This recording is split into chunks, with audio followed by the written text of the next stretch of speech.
It is a quagmire that has left Nairobians seeking answers in the confusion to elect their leader. The latest being that High Court through Judge Anthony Murima on Tuesday failed to stop the pending vetting of Ann Kananu by the County Assembly, despite Sonko's assertion that he had withdrawn his nomination in December last year. First up in the confusion is a county that had no deputy governor to take over following the impeachment of Mike Sonko, forcing the Speaker of the County Assembly to take over the functions of the county for a period not exceeding 60 days, with an election slated to take place next month. But as the residents were coming to terms with the occurrences in the city, the by-elections would be halted by the courts. This bringing the county to an unprecedented scenarios following the introduction of Ann Kananu, Sonko's deputy governor nominee, whose appointed would cause ripples across the divide, with an injunction put in place evoking questions on whether it is constitutionally right for the vetting to take place given an election date is already in place. Whatever revocation that Sonko may talk about was never crystallized, was never communicated. Nobody actually saw it becoming, nobody saw it substantiated in any manner. These are matters that is raising today as a result of what has happened to him. So I think the body and the tribunal that has the right and the power to now give us the way forward will be the County Assembly.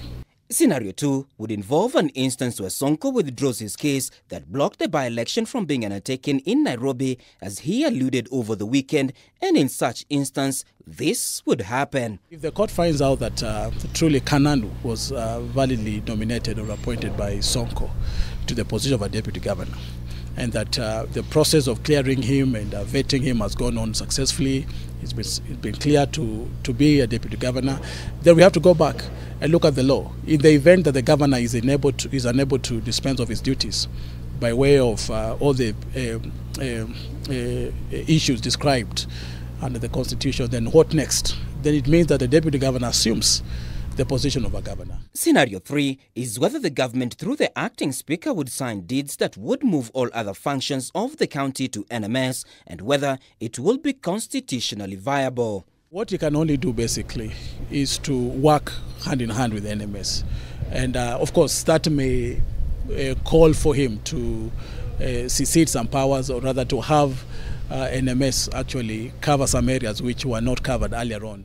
While on K24 TV's Weekendy News Show on Sunday, former Nairobi County Speaker Beatrice Elachi alluded that the Senate can opt to move functions of the county to NMS, thus making Ann Kananu or any other person a ceremonious governor. Lawyers are, however, divided on the same, given that devolution is among the main protected areas of the Constitution. The Senate doesn't have the power to, and of course, the Senate has been in existence even when Nairobi did not have a deputy governor for the longest time ever, and the Senate did not try to impose one upon Nairobi and all that. So you can look at the whole scenario and understand that the powers of the Senate are limited to some extent. But we are talking about a scenario where the national government can perhaps seek to work with the Senate in a manner that will be extraordinary for purposes of salvaging a county.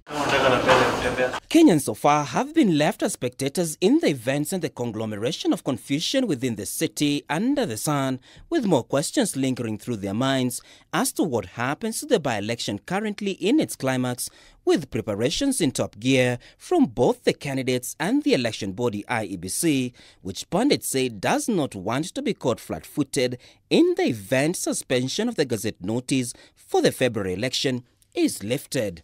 Martin Opiyo, K24 TV.